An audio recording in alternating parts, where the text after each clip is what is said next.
সুপ্রিয় শিক্ষার্থী বন্ধুরা, সবাইকে অনেক অনেক ঈদ পরবর্তী শুভেচ্ছা।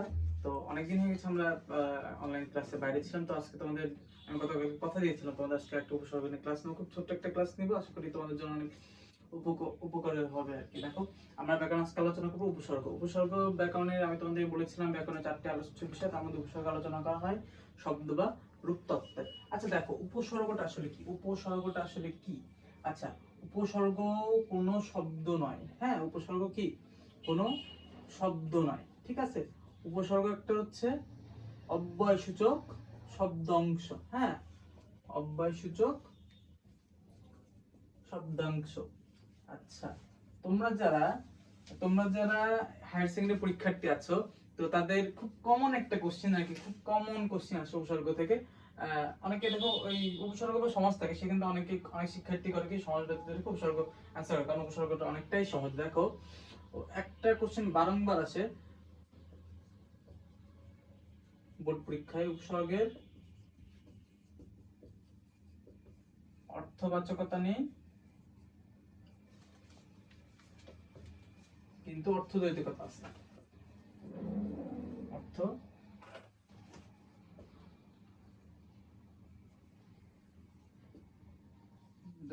আছে। হ্যাঁ, আচ্ছা দেখো, শুরুতে বলেছি উপসর্গ কোনো কি শব্দ নয়। হ্যাঁ, তো উপসর্গ হচ্ছে একটা অব্যয়সূচক শব্দ বা শব্দাংশ। আচ্ছা দেখো, কথা হচ্ছে উপসর্গ কোন শব্দের পূর্বে বসে আর কি, ঠিক আছে। কোন শব্দের পূর্বে বসে সেই শব্দের নতুন অর্থ সৃষ্টি করে, অর্থের পরিপূর্ণ সাধন করে, অর্থের সম্প্রসারণ ঘটায়, অর্থের সংকোচন ঘটায়। হ্যাঁ, তো দেখো আমি যদি বলি, আচ্ছা উপসর্গ উপসর্গ তিনটি, কি কি? এক, বাংলা উপসর্গ; দুই, তৎসম উপসর্গ;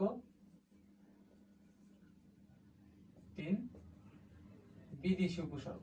হ্যাঁ, এমন ভাগ আছে। বাংলা উপসর্গ 21টি, তৎসম উপসর্গ 20টি, আর বিদেশি বিভিন্নগুলো আছে। তার মধ্যে হচ্ছে আরবি, ফার্সি, ইংরেজি, হ্যাঁ, হিন্দি, এই তো। আচ্ছা, তো দেখো উপসর্গ, হ্যাঁ তোমাদের শুরুতে বলেছি উপসর্গ অন্য শব্দে কোনো একাকা বাক্য ব্যবহৃত হতে পারে না, একাকা কোনো শব্দ তৈরি করতে পারে না, কিন্তু অন্য শব্দে পূর্বশে সেই শব্দের নতুন অর্থের সংকোচন, অর্থের সম্প্রসারণ, হ্যাঁ, ইত্যাদি, অর্থের পরিমার্জন, হ্যাঁ, এগুলো ঘটায় আর কি, অর্থের পরিবর্তন করে। যেমন আমি বলি, যেমন হার একটি উপসর্গ। হার কি একটি উপসর্গ? আচ্ছা, না দুঃখিত, হার উপসর্গ না। ধরো উপসর্গ কি সরিয়া। হ্যাঁ, যেমন বাংলা উপসর্গ অগজানা, ইতান, কতখানি, পাতিরাম, বিভব, শস্য, ফার্সি, তারপর তৎসম উপসর্গ পরপরবশনী, অনুদ্দিন। হ্যাঁ, বিদেশি উপসর্গ আরবি, ফার্সি, ইংরেজি। তো দেখো আমরা, আচ্ছা হার একটি দেখো শব্দ, আমরা কি বলছি? উপসর্গ কার আগে বসে? উপসর্গ কার আগে বসে বলো তো? একটা শব্দের আগে হচ্ছে উপসর্গ বসে, ঠিক আছে। এখানে হচ্ছে উপসর্গ। হ্যাঁ, আচ্ছা, যে হার একটি শব্দ, আচ্ছা হারে কিন্তু নিজস্ব একটা অর্থ আছে, কিন্তু তুমি যদি বলি আ একই নিজস্ব কোনো অর্থ আছে, উপ একই নিজস্ব কোনো অর্থ আছে, ঠিক আছে। তো তারপরে যে বি একই নিজস্ব কোনো অর্থ আছে নাই, কিন্তু দেখো এই আ যখন এখানে বসবে, হ্যাঁ, আহার, দেখো আহার কি একটা কি অর্থ না? আচ্ছা, তারপর যদি আমি আহারের আর জায়গায় সরের জায়গায় যদি উপ দিই, তাহলে কি একটা কি অর্থ না? আচ্ছা, তারপর যদি বি দিই, তাহলে কি একটা অর্থ না? বিহার। আচ্ছা, ঠিক আছে।